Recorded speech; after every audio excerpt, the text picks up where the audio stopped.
What's up, guys? SaltEMike here, coming at you with another Star Citizen video. And today we are testing something new out. Something I've wanted to do since I opened this YouTube channel. And the plan with this one is to release on Monday evenings. And it is going to be a video that compiles all the things that I feel are worth discussing or bringing up each week, and bundling them in with any patch releases or anything like that into one video at the end of the week. I don't really have a name for it yet. For today, we're going to call it a week in review. There are some other ideas, like calling it, so what did we learn this week? Just to maybe meme a little bit on Lando's outro to the Inside Star Citizens. So what did we learn this week? So what did we learn about this week? So what did we learn this week?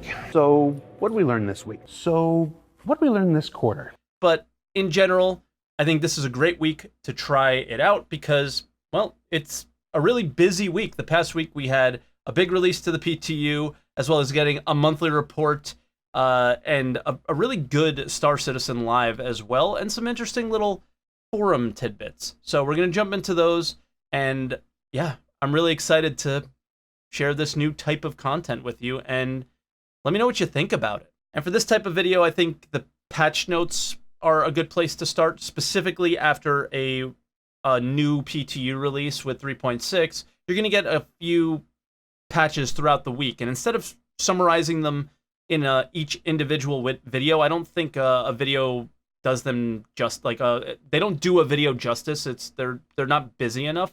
So I think we could take a few little tidbits from each one and kind of share them with you to see what new has happened throughout the week with the actual build that we're playing.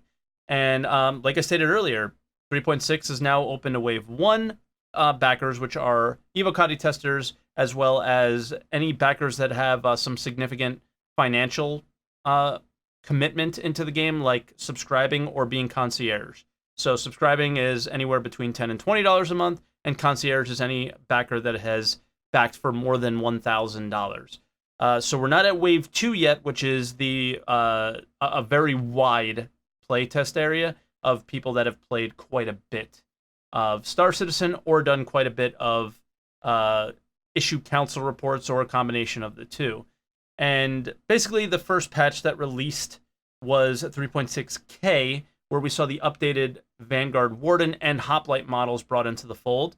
And basically the idea there was just to make the ship look more like the concept and have a interior that's much more usable than the previous one. And then we moved on to the L patch, where we started to see the proper integration of both the law system and faceover and voiceover IP improvements. And they both still have their fair share of bugs, but it is nice that we have them in, and we can start getting those bugs worked out and start giving feedback in particular on those. As in previous PTU patch notes, we were told that they're not taking feedback on those specific things. And then we got the M patch, and the M patch is the one that had some crazy bad server stability and needed to be rolled back. So we're reverted back to patch L, but rest assured, they said that all those crashes that we had gave them a lot of valuable information on what to do to fix them, most likely. So I expect by the time that this video gets released, you'll likely have that M patch again in your hands. And now we'll move on to the monthly report. And like most months, especially months that coincide with the PTU release, we have a lot of the information that was in this report actually in our hands now if we're playing the PTU, or we've likely seen it on an Inside Star Citizen or Star Citizen Live. So I'm not going to touch on most of the details in here. As always, the link will be in the description so you can check it out yourself. But I'm going to touch on just a few major points that I think are worth bringing up, so you can kind of be like, oh, cool, that's some cool things I'm interested in. But I'm actually interested in anything that you found interesting that I didn't bring up in this video. And maybe I'll start adding more things like that to the monthly reports when I do go over them. And the first thing that caught my eye was just the high-tech hangars. I don't think it's that big of a deal, but it's nice to see anything that's coming from the Microtech landing zone in the future, because it's important to know that we're not getting Microtech without server-side OCS, and the fact that work is continuing on Microtech means that most likely server-side OCS is still on schedule, and the environment artists and anybody that's working on that type of content is still working on it because it's likely that things are still moving in the right direction with server-side OCS. And then on top of that, I think it just looks really cool, and we have very industrial places right now, so it'll be nice to have a whole area that's kind of high-tech like Microtech. I'm very excited for a landing zone like that in the near future. We also saw a concept for the heavy shipjacker armor, and it looks pretty scary, and I don't know, I've heard like Predator vibes from people, but the vibes that I actually got were the collectors from Mass Effect, which are the, if you guys don't know, they're the Protheans that kind of got turned into some other being by the Reapers. So it gives me that vibe personally, but let me know what you guys think about it. And then the one thing that everybody was kind of losing their minds about was we see that the initial test runs, and I mentioned this just a minute ago, of server-side OCS have been completed. They didn't say how they went or how far we are from actually having it in our hands, but they said they did tests. So that must mean that some features are likely complete with it, and they're doing testing and figuring out what they need to fix with it. So I don't know if we're really seeing any effects of anything from server-side OCS yet, but it's nice to just see it mentioned and making progress for sure. And moving on to video content, as most of you know, Inside Star Citizen is taking a break for 3 weeks, so we're lacking one video for this week, but we did get a really good Star Citizen Live, and it was on the 3.6 ships with David Coulson and John Crew. And again, with this type of video, we're just going to take a few major points from it. You should probably check out the video yourselves. It had quite a bit of information. But to get right into the first point, we got hover mode, and landing became incredibly difficult, especially landing on those kind of straight down hangars. So a lot of questions were probably asked about that, and they touched on something specifically about landing and the fact that it's quite difficult to see. With the launch of hover mode, landing a ship vertically in a hangar may have become a little harder than it already was. This is true. When you consider turbulence, drift, etc. Are there any plans for a downward-looking camera, just like the rear camera currently implemented? It would be ideal to also have crosshairs to add the alignment of the ship to the ground.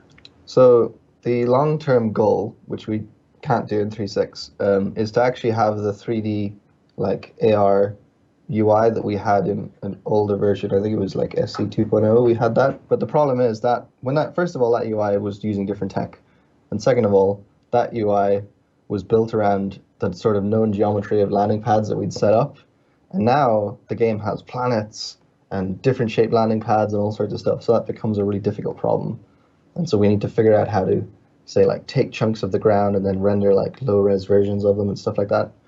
It's a really difficult problem, but that is the way that we want to do that. And there's also the actual fact of controlling hover mode, because I think actually, like, especially when you're in tight spaces, hover mode doesn't really show its strengths. And so we're currently exploring options of improving how to control hover mode in tight spaces to make, like inside hangars and inside landing bays and stuff being a little bit easier to control. And it's really nice to see that we really didn't even necessarily need to give that feedback for them, that they kind of knew that that was a necessity and know that it's an issue, and they know that they have to put in some sort of augmented reality or low-res version of the ground below us so we can kind of see what's going on. It's really nice to see them know that it's an issue. We don't really know where it stands on their priority list, but now they know that it's a priority for us. So we'll kind of see what ends up happening with it over the next few quarters. But moving on, the next thing they talked about was ship armor. And I really want you guys to pay attention here because John Crew goes, I think, really well in depth to it and of what they want to do. And it's really nice to know that armor is just not going to be another added buff to your health of your ship. Another popular question from the ship thread: what's the current status of ship armor? So all ships have an armor item. It doesn't behave how the long-term vision for armor is. At the moment, it's very simplistic. In the future, we're going to have the physically based damage system, so that will essentially be a layer on top of that that determines how the projectiles interact with the actual hull of the ship. At the moment in game, you can go up to a spaceship with a pistol, and if you had infinite ammo, you could kill an Idris by just tapping away with a ballistic pistol, which makes no sense. Whereas we want to have sort of minimum thresholds, which is what physical-based damage would do for us out of the box. It would go, this projectile is doing X amount of joules of energy, that's less than I care about, so it will just bounce off. Whereas with the current system, we'd need to go, this projectile is coming and doing 45 damage. We only care about damage that is above 90 before it starts chipping away at the health. You don't want armor to be just more health, right? No. You want it to be different mechanics. Being more health is not interesting gameplay. The same as shield health being just an extra health isn't particularly interesting. Yeah. Nice. And like after the information that he's given there, I feel like I've heard it before maybe, but at the same time, it really resonates with me that we just need a little bit more time and ability for whatever technologies that they're working on or priorities to come in line to be worked on for certain things like ship armor, so we could start getting some really nice balance in and uniqueness with our ships and stuff like that. So that was actually a really nice thing to hear from him, and it's quite exciting me for the future of ship combat. And then we move on to some more hover mode stuff where they talked about a hover toggle, which is something we requested as feedback, and David didn't seem super excited about doing it because there's so many issues with it. And just let's hear what he has to say. Hover mode. Toggle? No toggle? Yes, toggle? So this is such a difficult problem. We've heard like all of the feedback about the toggle, and we're gonna go in that direction. But it's a really difficult problem to solve because if we say just added a toggle, right? And I know the intention that when everyone asks for a toggle, their intention is that when you turn off hover mode, you get no assistance, right? So if you don't do anything, the ship will just fall, right? And then you have to manually like thrust in whatever direction. So say if your ship is like this, then you just strafe up by however much gravity is and you'll stay level. But then if you rotate like this, you'll have to manually like thrust backward. And that'll be kind of a difficult problem. And that's the direction we're going to go in. You can really hear the reluctantness of wanting to do this in David's voice, and I kind of agree with him.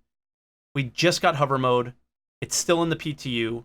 We're still in the first wave of the PTU, and it seems like it just needs a little bit of tuning, and people need to understand how the throttling of your thrusters work. There's so many factors here that I think come into play that just changing the way you do everything right off the bat is a little bit weird.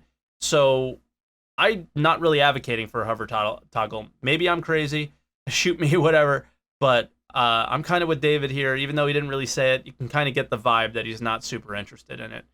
And the last thing that I found really interesting was the fact that we're going to get swappable nose guns for the Vanguards in the future. And they're going to be bespoke to Vanguards only, but I'm really happy about it. So again, let's hear John and what he has to say about the Vanguard nose guns. Now let's get into those nose guns. Nose guns. In 3.7, we're adding custom nose guns. Yes, so the Harbinger and Sentinel were always pitched with different nose weapon options.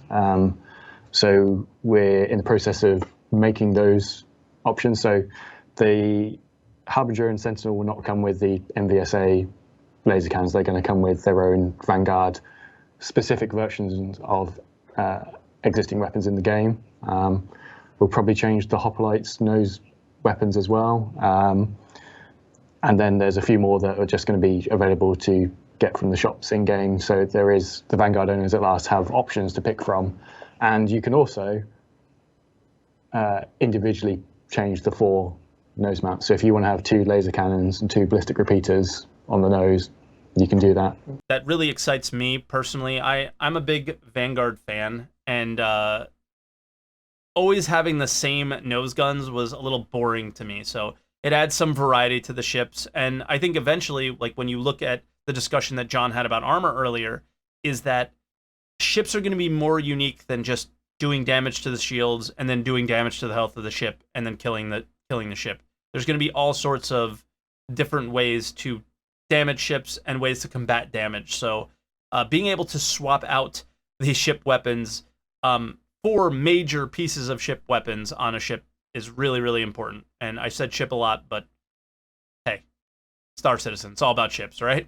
And lastly, we'll kind of end with miscellaneous things, and usually this will be Reddit posts, forum posts, anything like that. And specifically today, it's going to be forum posts.